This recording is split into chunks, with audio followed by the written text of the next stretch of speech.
Fluent and Chill. I'm Anthony K of Sports Fluent. I'm here as always with my main man Jermaine from Chilltown Hoops. Jermaine, how you doing, man? You're getting close, Tone. You're getting close, man. It's that time of year where playoff positioning is starting to pan out, and we got a little under a month left, so a little over a month left. So it's getting close, man. It's getting serious. Not everybody has been eliminated from the playoff picture, and Here we're we going to go. talk. We're going to talk about this. Oh my So God. we're going to make our Week 14 picks. We're going to look at what we did in Week 13. Yeah. We're going to talk about just that. The Detroit Lions are now, with their win, not mathematically eliminated from the playoffs. We're going to talk about it. Tom, what are we talking about here, man? We're going to talk about it. Is Tom Brady the only choice for MVP? But first, let's kick it off. Let's take a look at the playoff picture. And I'm going to start in the AFC because things have changed. This is what I love about it. Week to week, things just change. So now, drastic. Right now today, when I said to you, the New England Patriots will be representing the AFC in the AFC Championship game and maybe the Super Bowl, you kind of laughed at me. No, I didn't kind of laugh. No, I didn't kind of laugh, Tony. I thought you were absolutely nuts. Okay. They now sit atop the AFC at 9-4.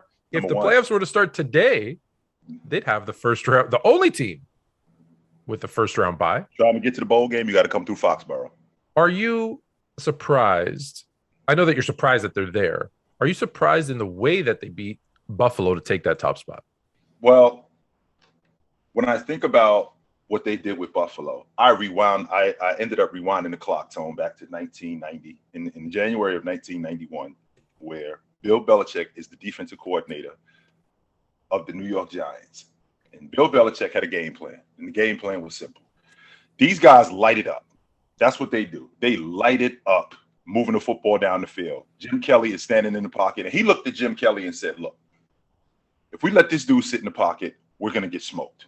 All right? We're going to get smoked. So I think my front four are better than your front four. All right? We're going to play cover 2. We're going to play cover 3, and I dare you to run the football, which Buffalo actually did. Thurman Thomas, 15 carries, 135 yards. Why they went away from that, I have no idea, because I think they would have won the game. That was a great game plan from Buffalo, but from the Giants. Point that I'm making is if I dare you to do something, I have to be prepared to do it myself, and I got to be prepared for what comes with it. So fast forward the clock to 2021. Bill Belichick realizes that I got a rookie quarterback going into Buffalo. It's snowing. 50-mile-an-hour winds. It's not going to be a great day for throwing the football. We're going up against the number 1 overall defense in the league, ranked 6th in the league in rush defense. So I'll tell you what we're going to do. We're going to shove the ball down your throat, and you ain't going to do a damn thing about it. We don't think you can stop us. And that's exactly what they did. And it was incredible to watch. We're talking about a team, Tone, who I believe they ran 36 rushes for over 200 yards between the tackles. Now, last I checked, Tone, and you being a football guy, where is the meat and potatoes of the defense? Between the tackles. That's where the defense is. So the game plan was, we're going to shove this ball down your throat, and you're not going to do anything about it. 3 passes from Mac Jones, that's it. 3 of them. And I thought that game plan was incredibly bold, but it worked. And I think that's the difference between Bill Belichick and other coaches. That's the completely different between him and other coaches. And I didn't appreciate the coach from Buffalo saying that it wasn't rocket science that Bill Belichick said to run the football. Actually, it was, because you're not taking it was. Listen, I'll say this. I think it was and it wasn't. And I'll tell you why. I thought it was a brilliant game plan because I saw a pregame warm-up kick look like a boomerang. Unbelievable. So the win was insane. But here's the thing. You mentioned the 6th ranked rushing defense in the league.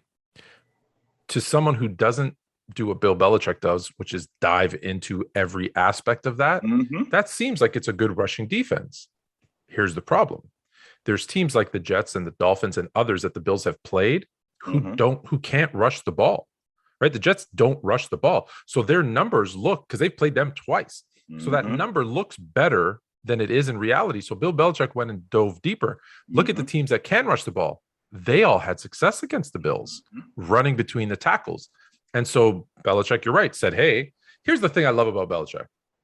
Other coaches, and the one on my team, they're more concerned with how you win, right? I'm this type of coach. I want to throw the ball. We talked last week about Kellen Moore saying, hey, Dak has to throw the ball 45, 50 times because I want to be a head coach. And that's what's going to get me there. Bill Belichick doesn't care about that. He doesn't need to at this point.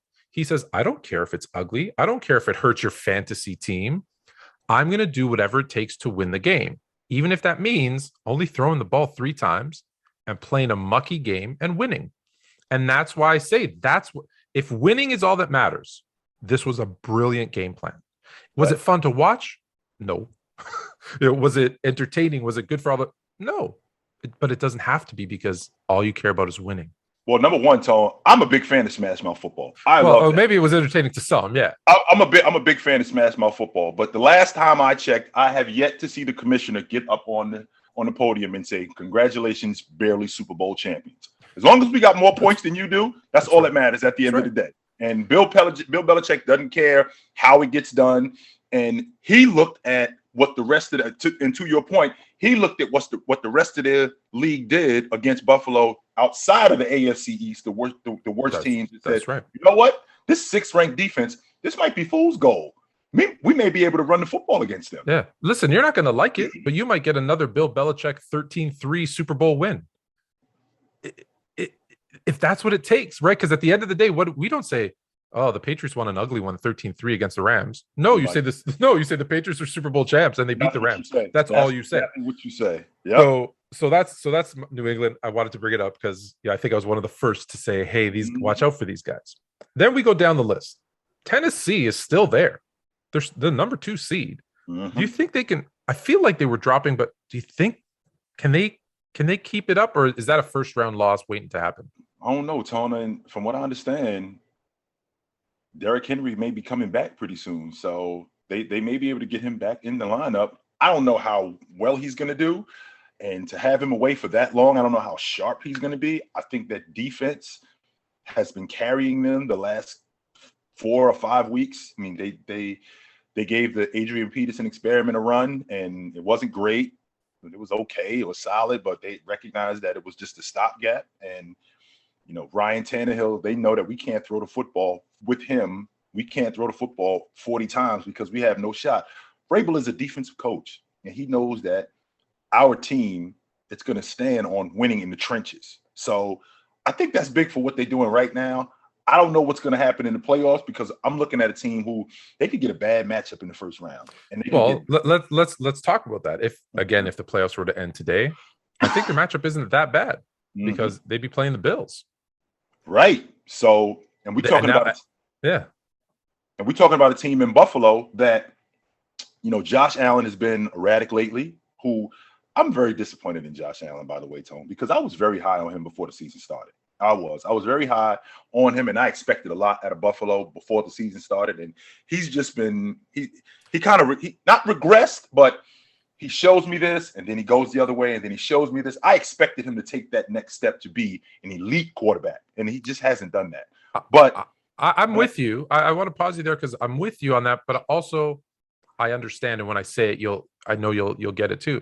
It's one thing to sneak up on people, like the Bills did last year. It's another when now the expectation is you're going to be the best or one of the best teams in the AFC. The target's on your back. They've now game planned for Josh. So now is the next step, like you say, is now how does he counter them game planning for him? Right. How does he switch that up? So we haven't seen that, I think, consistently yet, but that's going to be the next step for him. Yeah. The next matchup would be, so maybe we should do it this way. Would be Baltimore, Cincinnati. Just like I'll take the credit for the Patriots, the Bengals. I said they're not making the playoffs, but I looked at what the Bengals were doing. I looked at that defense. I looked at offensively how good they were and how good they could be. And losing Joe Burrow with 4 or 5 games left in the season because he was, like I said, Tony, he was on pace to throw for over 4,000 yards last year as a rookie. He was on pace to do that. So. And add Jamar Chase into that. Mix. Joe Mixon, man, he looks good. He looks really good, man. Joe Mixon's been healthy.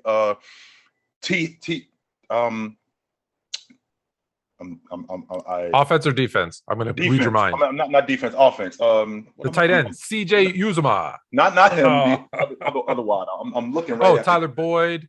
And then T. Higgins. T. Higgins. That's what I was. It's right on the tip of my tongue. I'm like, T. Come on, get it out. Get it out. T. Higgins. Absolutely. So that offense has been really good, and that defense has been better than a lot of people give them credit for. Yeah. So when I think about what Cincinnati's done, not to mention, Tone, like you just said, if the playoffs started today, for lack of a better term, they put a foot in Baltimore's ass the last time they saw them. So I'd like to think that they exposed a lot of Baltimore's deficiencies, which is putting a lot of pressure on Lamar Jackson, not in the pocket to get him to run. No, making him throw the football under pressure. Right. Like not letting him with a hand up at his arm as he's throwing. Yeah. Yes. Making him throw the football under pressure. And I think that really rattled him. So to see them for them to have to see Buffalo again, for them to have to see the Bengals again, I think that they would have a really tough time with them. And I wouldn't be surprised if Cincinnati beat them. So KC and the Chargers is the last one. KC, all of a sudden, getting a little bit of defense. I think it's Chris Ford. He makes a difference, man. Well, and look, they're not great defensively, but they're good enough, to give that offense enough time. Patrick Mahomes still doesn't look like Patrick Mahomes. That offense is still, but they're winning. Listen, it was blowouts, and everyone was expecting this was just going to be Kansas City's style. That hey, they drop 45 on you and blow you out. Well, no, they're winning close games, which might be good come playoff time because that's what you're going to be doing in the playoffs. And the same thing happened this weekend when they played against Denver. That 9 points that Denver scored, that was not only empty calories. They had them 22-3 late in the fourth quarter. So they did a really good job with Denver. Like you just said, Patrick Mahomes hasn't been his stellar self. Travis Kelce hasn't been great neither. Travis Kelce is another guy who has been he's been okay this season. And I think a lot of that has to do with not injuries. A lot of that has to do with more game planning. I think that they've done a better job at dealing with Patrick Mahomes. Now, I have to eat some crow as of right now because I'm pretty certain, Tone, you and me had a conversation a couple of weeks ago. Where did I have Kansas City? I believe you said they will not make the playoffs. I had them out. I didn't think that they was making the playoffs. They at the top of the AFC. They're at the top of the division. I still think that I still think that Los Angeles could be in the AFC Championship game. I still think that they can do that because, like I told you before, Tone, Justin Herbert 3-0 against Patrick Mahomes. Yeah, he has not lost to him in his career. So I wouldn't be surprised if they beat them again. Hey, and as long as you're in the playoffs, you have a chance. And let me correct myself. I said Chris Ford. I don't know. I meant Chris Jones. So before everyone goes in the comments. But since you're going to go in the comments and correct me and say it's not Chris Ford, it's Chris Jones, drop us a like and a follow. Yeah. And okay, so I'll just give you 3 teams. You tell me if any of them can unseed those 7 that I mentioned. So the 8, 9, and 10. Pittsburgh, the Colts, and the Las Vegas Raiders. The only team that I can say has a legit shot of unseating any of those teams is I think it's Indianapolis. I like what Carson Wentz, him being healthy. He looks more in command of that offense. Jonathan Taylor is in the MVP conversation. No question about it. I don't know if I could have said that a couple of weeks ago because of Derrick Henry, but as of right now, Jonathan Taylor is absolutely in the MVP conversation. That defense that Indianapolis has had, I'm a huge fan of Leonard. I'm a big fan of guys who get to the football, and I'm a big fan of guys who get to the quarterback. And Leonard is one of those guys. He just disrupts everything, and he's the leader of that defense. And if I had to pick one team, I'd absolutely have to say it's Indianapolis. Does Miami? They're at 6 and 7. They're a game back. Does Miami have a shot? No. Mm-mm. Not even a little bit. Tua looks good. Waddle looks good. They have Devontae Parker back. Yes, he does. Yes, he does. Now, the reason why I'm saying no is because I think about the AFC East, and I think about even though they're playing well right now, right? And I think they've won their last 5 straight. I think they beat Houston, they beat Carolina, they beat some bad teams. They beat Houston, they beat Baltimore, they beat the Jets, they beat Carolina, and then they beat the Giants. Right. So who do they have upcoming? I'll just give you just you might change your mind when I tell you. They have the Jets, the Saints, the Titans, and the Patriots. They could win 2 of those 4 games. I think so. But is 8 and 9 enough to get you into the playoffs? No. Okay, fair enough. No, not 8 and 9 is not enough. Nope. For that reason, right there. All right. But Tua's been playing really well, Tone. Tua has been doing work. Listen, everyone confuses, right? Because I say, listen, Baker Mayfield, I say, is the worst quarterback in the league. And then I tell them when they ask me about Tua, I say, no, don't talk about Tua. And they think it's because I put him in the same category as Baker. I don't. My concern with Tua is health. I've always said if he can stay healthy, he could be a good quarterback, but that's a really big if because he hasn't shown that he can stay healthy, right? All right, so let's jump to the AFC. Arizona just keeps rolling, right? Murray's out, Hopkins out, just rolling. Now they're getting those guys back. Is anyone catching them, or you think they got the 1 seed? I think now, granted, Green Bay, Tampa Bay are only 1 game behind them, but I think that Arizona is the class of the NFC West. I said this to you in the past, Tone. I think that you are only as good as your backup quarterback. Can you imagine if Green Bay would have lost Aaron Rodgers for 3 or 4 weeks with Jordan Love back there? What would have happened to them? Yeah. They would have gone 0-3. Yeah, as opposed to Arizona, who they have a solid backup quarterback. Colt McCoy isn't great, but he's good enough to get you a couple of wins, right? Keep you above water. Good enough to keep our head above water. They're getting D. Hopkins back, who I think is arguably the best wideout in the game. That defense, like I said, Tone, they get to the quarterback, and they're really good against the run. And this isn't fool's gold in Arizona because the NFC West is serious with the 49ers, with the Rams, with Seattle. That's a serious division. So they're dealing with some tough competition, and they show up every week. And I think Kyler Murray, these last 5 games, if he can give me what he gave me, if he can give me most of what he gave me before he got hurt, I think he's still in the MVP conversation. I really question the Cliff Kingsbury hiring.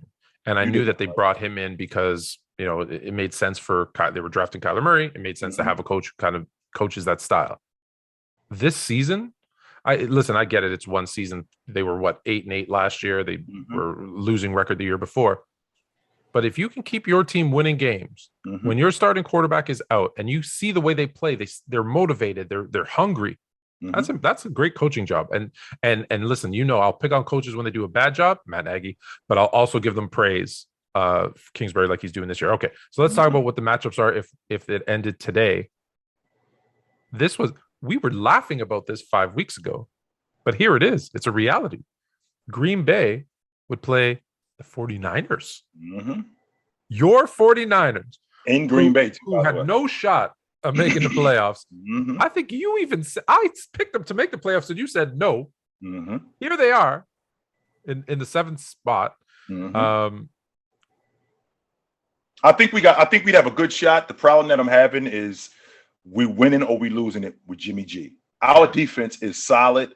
The problem that I see Jimmy G pressing a lot. I see Jimmy G, he just doesn't look comfortable. He looks like he's looking over his shoulder. The throws that he normally can hit, he hasn't been hitting those guys, and it just looks like he's pressing. And I think that he would be the difference in whether we win or we lose that game. He would. You know what's funny? If the 49ers could take a page out of the Patriots playbook, I think if they treated that game like they did the Bills, where they just run it and run, like I get it, they've got some issues at running back, but and keeping the ball out of Aaron Rodgers' hands, that actually might be the best shot that they have at beating the Packers. Just so you know, Tone, that's what happened in the NFC Championship game in January 2020. Jimmy Garoppolo only threw the ball 8 times that game, so that would be the recipe for winning. Yeah, that would be the recipe for winning. Now, I feel a lot better if it was in San Francisco, which is weird. Aaron Rodgers from the Bay doesn't historically play very well there. The next matchup would be Tampa Bay, Washington. Washington? The team with no name? And they beat Tampa twice, by the way. I'm sorry, they only beat them once. Beat them once, but played really well last year in the playoffs against them. Tyler Heineke, he's not afraid of the Bucks. No, this isn't going to be. This wouldn't be a wash like everybody thinks it would be, even if it is in Tampa. I think that's a pretty bad. I don't like that matchup for Tampa. I just don't. Everything's about matchups, right? We've talked about this all the time. I still think Tampa finds a way. Tom Brady just typically does that. But You know, I don't know. I don't know neither. It'd be closer than you think. Right. It's not going to be a 30-27 game. I think it'll be something like 22-19, some nonsense like that. I'm with you. America's team. I'm talking about the Los Angeles Rams. No, I'm just kidding. The Dallas Cowboys would host the Los Angeles Rams. So Los Angeles still has an opportunity to be hosting a Super Bowl, much like Tampa did last year. How do they match up with the Cowboys? This would be a revenge game for the Cowboys from 3 years ago when they beat the Cowboys in Los Angeles. And I like the matchup with the Rams because, like I just said, Tone, I look at the Rams and they basically went all in. They pushed all of their chips to the front of the table with Von Miller, Aaron Donald, Jalen Ramsey. And they went and got ODB. LBJ, I'm sorry. They went and got OBJ, and they pushed all their chips to the front of the table. I think it would be a great matchup, especially in the secondary with Cooper Kupp and Jalen Ramsey, OBJ and Diggs. I think that would be a great matchup. I'm not knocking any of the other ones, but that would be the one that I'd probably watch the most, if not that whole game. Yeah, absolutely. And I think that game will come down to the quarterback because we already know who Matt Stafford is, Tone, but we also know who Dak is too. So the 49ers, who hold the 7th seed, are 6-6. Here are the teams that are same win or one win behind them. The Eagles are 6-7. Minnesota 5-7, but a brutal loss to, we'll talk about the Detroit Lions. Carolina, Atlanta, and New Orleans all have 5 wins. Heck, even Chicago and Seattle have 4 wins. Technically still in it. Any of those teams you see jumping up and taking that spot? That Now keep in mind, I'm not necessarily saying San Francisco's spot because Washington is also 6-6. So it could be one of those two spots. Right. Now I think that Washington, they hold their fate in their own hands because they have their last 5 games all division games, Tone. They don't have to play anybody outside the division. So they can win themselves into the playoffs or lose, and it'll be on because it's all division games. Yeah, Cowboys, Eagles, Cowboys again, Eagles again, Giants. That's right. So their last 5 games are division games. So they hope their destiny is in their own hands. Absolutely. So when I think about Washington, and I think about any of those teams in the NFC that you just named, for some reason I'm thinking about Atlanta, and for some reason, but then I think about the NFC South, and I think about how Tampa is just. They rule that roost. No question about it, they do. And Matt Ryan has just been so up and down that I can't really put my finger on him. Carolina is out. I think they're out. I think New Orleans is out. Minnesota, they've already shown me with the 49ers, and then we're going to get into that in a little bit, what they did against Pittsburgh. So I can't really I think these 7 teams right now that we have, I think that they're the ones that's going to be battling it out to get into the playoffs. I would tend to agree with you. I will just mention, because I am paid by the Chicago Bears in my mind to mention this. At 4 wins, their next 5 games, okay, they got Green Bay on Sunday night. Okay, we already know that Justin Fields will be starting. So I think most people would have that as a Packers win. But after that, the Vikings, the Seahawks, the Giants, and then the Vikings again. So those are actually 4 very winnable games, I got to mention. So I'm not going to count out my Bears, but I wanted to bring up a team that is 1-10-1. Oh, boy. CBCSports.com, go check it out, wrote a beautiful piece. Now, the Detroit Lions would have to win out against the Broncos, the Cardinals, the Falcons, the Seahawks, and the Packers. Okay.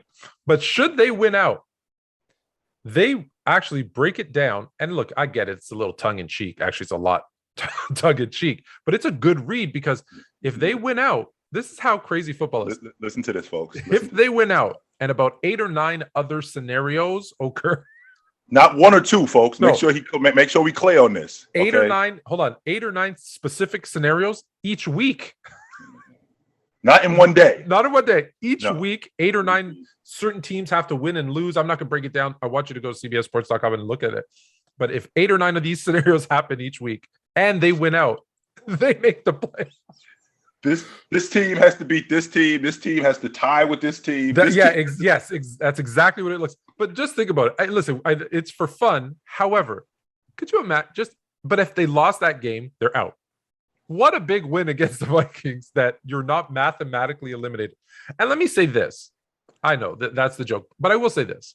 I don't like Dan Campbell as a head coach.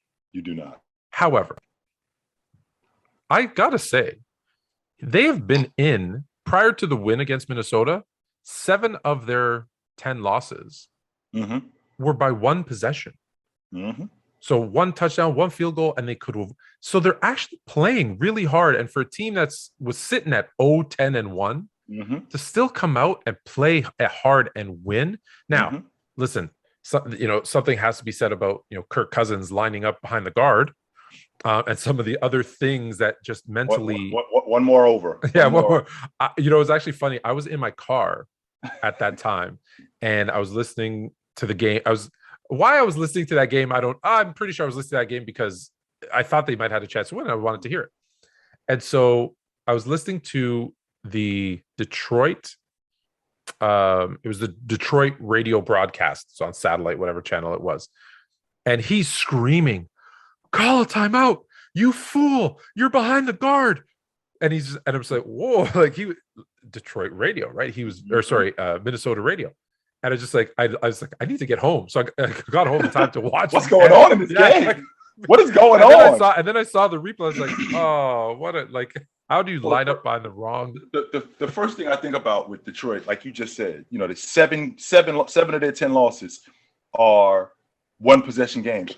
4 of those 7 losses, Tone, was the last possession of the game, where the other team had the ball and kicked basically a walk-off. 4 losses where that's how they lost. And it's not that they haven't been in games. It's not that they haven't competed. I don't think that there's a team in the league with not just the losing record. They might be the worst team in the game. When I think about it, they might be the worst team in the game. They competed better than anybody that has a losing record. Because had they gotten smoked this season, Tone? Because my 49ers early. There was 2 games. Well, the 49ers blew them out, but then they came back. Right. They got back in the game. And then there was a couple of games where they did, like, if I go back and look at their right. I remember there was 2 of the 3 that weren't one possession games. Right. Were pretty big. Like they had let's see. So your 49ers that first week, it was 41-33, but again, that was an early blowout that they, fought back. The Packers then beat them 35-17, right? And they were in that game. They were tied at halftime, Tone, just so you know. And then, I did count, and then the Bengals 34-11. Other than that, they're within every game they were in. And I know that sounds ridiculous. And then there was a 44-6. There was a 44-6. Oh, that's right. The Eagles, The Eagles did blow them out. But still, like I said, there's still 7 games that were, kind of that one possession, or 6 or 7 games that were one possession. I do remember that. So with that being said, I look at this team, and as bad as they are, they're a new team. It's Detroit, and I don't know exactly what it is they're doing in terms of their run game. Jared Goff is actually a really good quarterback. He is a good quarterback. I just don't think that. I'd take away the word really. I'd say he's a good quarterback. I don't think he's a really good quarterback. I think he's a good quarterback, Tone. And I look at what he did I look at what he did with the Rams, and he hasn't made any Pro Bowls and he hasn't done anything like that. But the talent that he had in Los Angeles, for them he did get them to the Super Bowl, and it wasn't just because of their defense. I mean, they had a really good offense with him throwing the football. No, absolutely. Yeah. When I think about him in Detroit, I just think that his deficiencies have gotten exposed because they're thin on the edges. Everywhere, yeah. They thin at the running back. So I think he's a lot better quarterback than he gets credit for. Okay. Yeah, I'll give you that. I think he's better than he gets credit for. Okay. So a minute ago, you had mentioned if Kyler Murray gets back to what he was doing at the beginning of the season, he might be in the MVP conversation. Jonathan Taylor, it's funny. No one gained more as an individual player than Jonathan Taylor when Derrick Henry got hurt. because he was doing this all season, but we didn't talk about Jonathan Taylor at all. It was all about Derrick Henry, which, and deservedly so, he was having an insane year. Jonathan Taylor's now on pace to rush for 2,000 yards, and now all of a sudden, oh yeah, he's the best running back in the game. Yeah, now that Derrick Henry is out. Right. So you mentioned him as an MVP candidate. But if things continue as is there anybody that's going to beat Tom Brady for that? It's going to be difficult to beat Tom Brady, considering what he's been doing and considering Tampa's still in first place in that division, and they're at the top of the NFC. So I think that it's going to be difficult. But when I look at Jonathan Taylor, the reason why we weren't talking about him is because him being in the same division with Derrick Henry also toned the issue that I had. The issue that a lot of people aren't talking about is we really shouldn't be surprised at what Jonathan Taylor is doing. And well, why do you say that? Because he was a rookie last season. I think he leads the league. He leads the league in yards. He leads the league in yards. He leads the league in yards from scrimmage. And I think he leads the league in touchdowns and rushing touchdowns. Well, with that being said, when he was in the Big Ten, when he played in the Big Ten, he led the Big Ten in yards. He led the Big Ten in yards from scrimmage. And he led the Big Ten in touchdowns. So I really shouldn't be surprised at what he's doing right now. But it doesn't help that you got a 2,000-yard rusher in your division. Yeah, exactly. Yeah. That doesn't help. So that's a lot of the reason why we're not talking about him. But Tone, I will tell you this: we have to seriously consider him as the league MVP. We have to. When was the last league MVP running back? Adrian Peterson in 12. Been a long time. Yeah, and before him, it was Thurman Thomas in 90. I'm sorry, I thought it was Sean. I thought it was Sean Alexander. Nope, the Seattle running back. That was in 2005. Oh, 5. Okay, so and then Thurman Thomas before him, right? So it doesn't happen. So my point is, it happens like once a decade. Like it's not very often. So it's gonna be. And here's the thing: I know that we shouldn't say this, but the people that are going to be selecting, right, making this decision, they're going to say Tom Brady, and they're going to have this caveat at his age, what he's doing at his age. That shouldn't be in the conversation. Right, I get it. People argue with me that, and I agree. It shouldn't be at his age. Look, if you're playing in the NFL, you're based on what you're doing. I don't care if you're doing it at 20 or if you're doing it at 80, right? But that's what they're going to say. They're going to say, look what he's doing at his age. How do you not pick him? So that's why I think it's be tough to beat him. All right. So now let's go to our MVP. So if you had to pick today, who are you picking as MVP? Let me actually finish with that. I think it's Brady. I do. I think it's Brady. So from our MVP pick, I'm picking Brady as well. And now let's go to our MVP picks. So last week 13, there was 4 games that we did not get correct. The Chargers, we both picked Cincinnati. I'm surprised you actually picked the Chargers in that one. Were you surprised with I know that it was a close game, it was a pick'em game anyways. Were you surprised that the Chargers beat Cincinnati? Because they're getting back on track, Tone. I think that, after that bye week, Mike Williams and Keenan Allen, Herbert, they look like they're getting their rhythm back. They look like they're getting it back together. I think they've won 2 of their last 3 games, and that defense is starting to stand up. And I thought that this was a game that they could get from Cincinnati because Cincinnati wasn't very good against the pass. So I saw what Los Angeles was bringing, and I thought that they had a really good shot at beating them. I keep forgetting that the Bengals are a very young team, that Joe Burrow's only in his 2nd season. Last year didn't play a full season, and that they're going to be really inconsistent. So listen, I picked them. You convinced me on the Bengals, but I'm not surprised. And with the Chargers too, both second-year quarterbacks, they're going to have inconsistencies and ups and downs. So that's why that was a pickup game, but that just interesting. We both picked the Bengals. Detroit against Minnesota. We talked about that one. So I think everybody got that one wrong, unless you're picking Detroit every week. Right. And then the Raiders losing to Washington. Now I think winners of 4 or 5 in a row. 5 in a row. So Washington's like a legit kind of team. Were you surprised after the way that they lost to Washington after the way they looked the week before? Not really, because when I think about what Washington has done, that's how they've been winning their games. They've been winning their games ugly. They've been winning their games in the trenches. Washington is not going to score 37, 40 points, 30 points. It's going to be 2001 Baltimore. It's going to be 2003 Tampa, where we're going to have 16 to 13 games, 20 to 18 games. That's how they've been winning. And I thought that they did a really good job with their pass rush against Derek Carr. And I think that was the difference, getting pressure on him, keeping him on the run. And he just didn't look good. And I think that was primarily due to Washington's pass rush. The last one that we got wrong, and I don't want to rub salt in the wound here, but how did the 49ers lose to Seattle? Yeah, man. Well, they're in terms of our game plan, which was running the football, all of that stuff goes out the window, Tone, because I just want to let you know that before 2019, that was the last time my 49ers beat Seattle in like, I think 6 or 7 seasons. And Russell Wilson, I think he's 14-2 against the 49ers. And it's 14-4 against the 49ers in his career. He owns us. I don't know what the story is, but he owns us. We cannot beat this guy. So whenever I see, even if they're 1-9, whenever I see the 49ers playing in Seattle and Russell Wilson is the quarterback, I don't care if he's 40 years old, I'm having a difficult time picking against him, against my 49ers. I don't know why. All right. Well, let's see if we get that 4. Let's see if we get that number down this week. Yeah. Let's start it off with the Thursday nighter. We got the Steelers and the Vikings. Do the Vikings come out, angry after losing to the Lions, or do the Steelers just go into Minnesota and put a hurt on them? I think this is really good for Minnesota because they got a short week. Is Thursday prime time? Sorry to cut you out. Is Thursday considered prime time?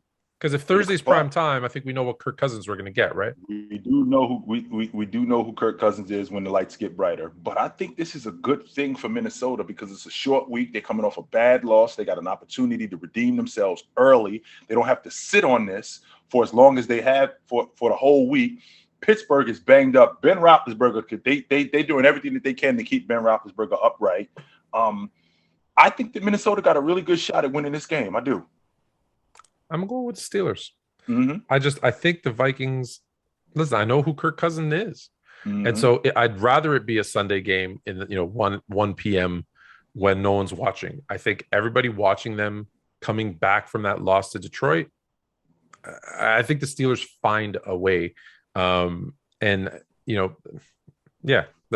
just stick to that. You just don't believe in Cousins. I don't think Cousins does enough. I think Cook might still be out, and not that I don't like Madison. I think he's maybe the best backup in the league, or maybe next to Tony Pollard. Mm-hmm. So I'm not concerned with that. I think it's the Kirk Cousins thing that gets it, And listen, Tomlin's defense is going to know what he plays like in prime time, and they're going to put some pressure on him.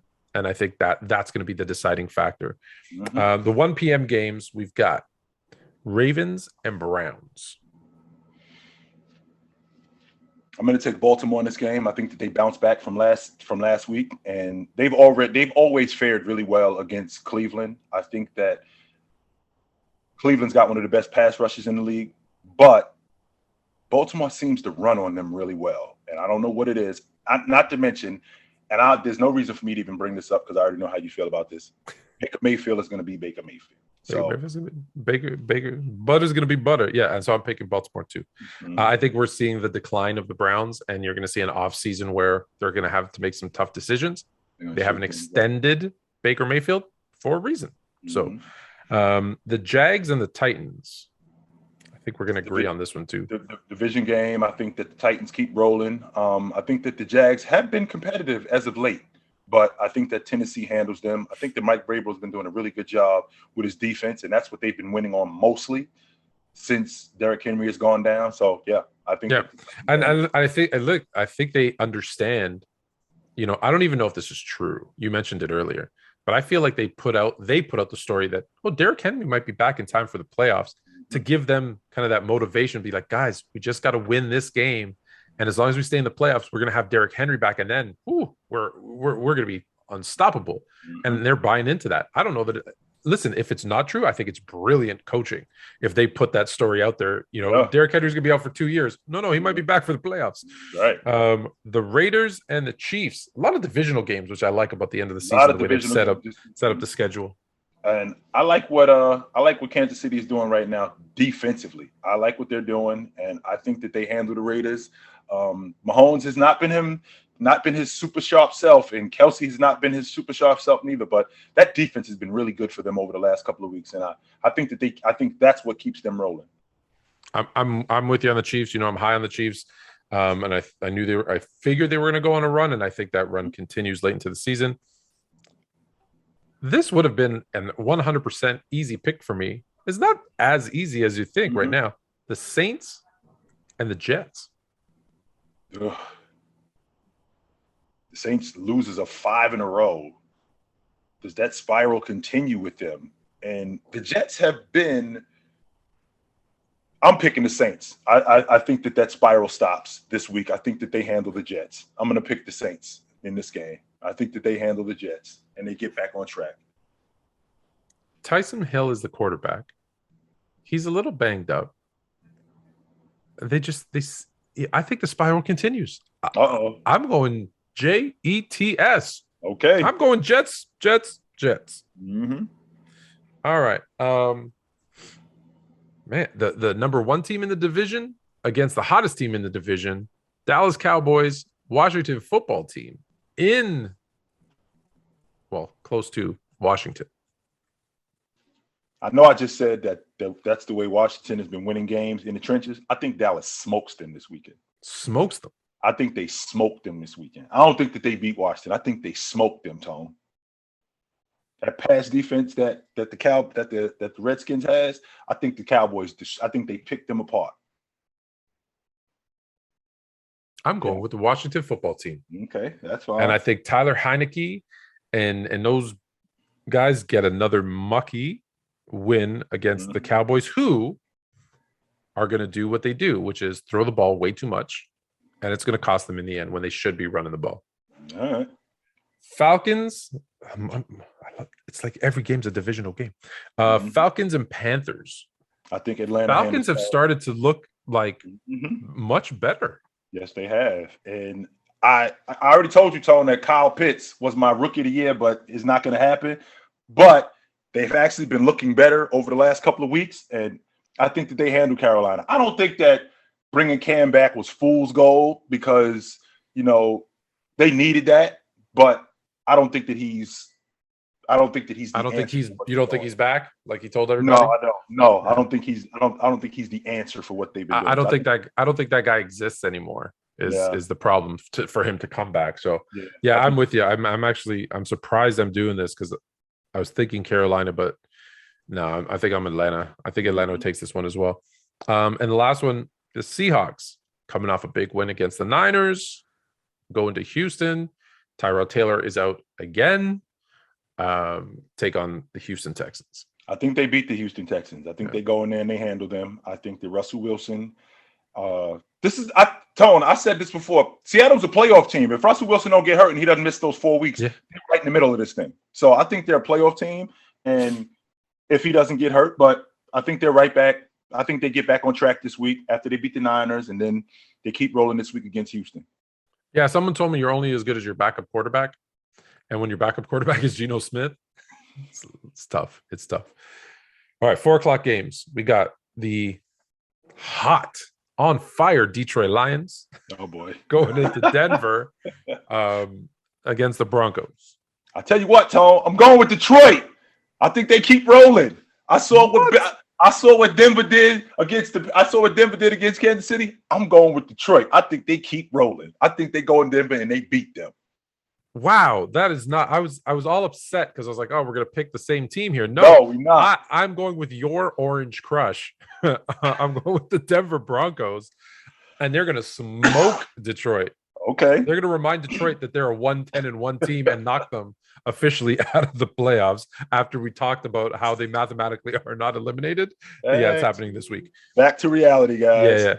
The New York Football Giants going to SoFi against the Chargers. And you mentioned Justin Herbert and Keenan Allen starting to get in sync. Keenan Allen's out, I believe, because of COVID protocols. So he won't have Keenan Allen, so he's going to have to rely heavily on Mike Williams, maybe a little Jared Cook, hopefully, because I've had to stream him That's my fantasy tight end. Maybe they start to use Austin Eckler like they should have been doing all the time, anyways. The whole time. Do you think the Giants go in there and let me sneak ask out a you this, win? Tone. Is Danny Downs playing this weekend? That's the $1 million question because he didn't play last weekend. We don't know. Right. So if no Danny Downs, even if Danny Downs plays, I think that they lose. I'll be surprised. I'm looking at the Giants, and they might not win a game. They might not win another game for the rest of the season. They might not. I'll have to look at their schedule, but you might be right. They might not win another game. I'm with you on the Chargers on this one, even without Keenan Allen. This is the maybe the game of the week. Bills traveling to Tampa. The Bucks. I think that the Bucks handle them, yo. I like Tampa's pass rush, and like I said, Josh Allen, he's been really inconsistent this year. He's been up and down, and I think that they force him into a lot of mistakes and I think they expose him too for what he's been doing lately, and I think they expose that, and I think Tampa handles them. I think Tom Brady outplays him, no doubt. The one thing that I noticed with the Bills against the Patriots was that although I like Zach Moss and Singletary, they don't have a guy that could run it up in between the tackles. And I think if they had that kind of power back that could run up between the tackles, they probably win that game against the Patriots. And the good news is that the Bucks stopped the run. So you're not going to beat them running the ball. You're going to have to throw the ball. The bad news is I think the Bills have an opportunity to throw the ball if Josh Allen can get hot, because he has Stephon Diggs, Emmanuel Sanders, and Dawson Knox. So he has some targets to throw to. That's the only way you're beating the Bucks. You're not going to run against them, which is good because the Bills don't run anyways, or they're not a very good running team anyways. So that being said, you're taking the Bucks? I'm going to take Tampa, yes. I'm going to take the Bills in an upset. I think Josh Allen throws the ball deep, and I think Stephon Diggs has a huge game. And they surprise the Bucks, and it makes things even more interesting, because I think if the Bucks win, it's too predictable. Then I'm going to go with make things mucky. You've been having a lot of teams you like playing each other the last couple of weeks. It's probably difficult. So you got now your 49ers after a tough division loss to the Seahawks, traveling up to Cincinnati, who had a tough loss against the Chargers. So 49ers and Bengals. I think that we get back on track this week. My Niners have always been good against Cincinnati. Always. Historically, we've been good against them. Don't you bring up that Super Bowl either. I'm just saying, Tone. I know it's been over 40 years, but we've historically been good against Cincinnati. And I think that we go up there and I think we handle them this week. Yes, I do. Yeah, I hate to say it. But here's the thing: this might be a good omen for Bengals fans, because every time I bet against them, they win. So, but I think the 49ers take this one as well. It is what we call in Chicago, it's Packer Week. It's where all our kids wear our Bears. You'll see I'm wearing it today. I wear a Bears something every day this week. We all give the finger to anyone with cheese on their head.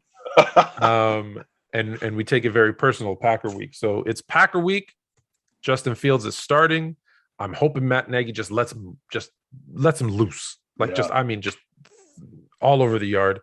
So I am going to obviously go with my Bears going into Lambeau, upsetting the Packers, and driving everybody crazy and wondering why weren't they doing this all season. That's what you're going to see. There's a natural hatred during Packer Week. Yeah, this is not something this is an actual thing. This is 100 years in the making. Yeah, absolutely. There's a natural hatred, but ultimately, in the words of Aaron Rodgers, I own you. So I think that continues. We're about to break out of our lease, my friend. Because it's only short term. You can only play so many years, and we are cutting that off. All right, Monday night. And it's an 8:00 Sunday night game. It's gonna be cold, probably snowing, but I think you're gonna see a lot of David Montgomery in this game. Monday night. At the beginning of the season, we probably would have favored the Rams, but now you got Rams and Cards, and it's the Cards that look better. Do they keep it rolling, or do the Rams make a divisional statement on Monday night? I think that Arizona keeps this rolling, especially the way I saw them in the beginning of the season handle the Rams, and they have a really difficult time in slowing down Kyler Murray. on his run. They have a really difficult time slowing that down. And because they have a difficult time slowing that down, I think that's going to be the difference in the game. And I think Arizona handles Los Angeles. I'm 100% with you. I think the Cardinals are. Listen, we're worried about the Cardinals, right? When Kyler Murray was out, we were like, oh, can they keep it up? They did. Oh, they haven't been in this situation before. Can they keep winning? Can they beat good teams? This is where they stamp themselves as legit Super Bowl contenders. And I think they I don't think it's a blowout, but I think they put their mark on this game and kind of say, hey, we're legit and a team to be reckoned with. So I'm with you as well. I'm going with the Cards. Yep. And that's it. So we didn't pick that many. We didn't pick that many different, but enough to keep it interesting. Yep. The ones we're both on are the Ravens, the Titans, the Chiefs, the Falcons, the Seahawks. Oh, that's it. Oh, and the Cardinals. So there's some. Oh, that's good. So we'll have some good to talk about next week. So this is Fluid and Chill, the NFL edition. Don't forget to check out Wednesdays, the NBA edition. And because it's coming, the week goes by quick. Monday, 8 p.m. live on TikTok. You know what? So I'm going to ask everybody to do me a favor. So in the comments down below, well, first follow, like, share, do all that stuff. Hit the reminder button so you don't miss anything. But I want to ask a question. I have an opportunity, and you don't know this. I haven't said this to you yet either. To go when we go live, to not only go live on TikTok, to go live on some other ones at the same time. I think it's like YouTube, TikTok, Instagram, all at the same time. Let us know. Or do you want us to keep it exclusive? Exclusive to TikTok. I like keeping it exclusive, but I'll put it out there and ask the people. So that's it for this week. I'm Anthony K of Sports Fluent. He's Jermaine of Chilltown Hoops. Take it light. We'll take it.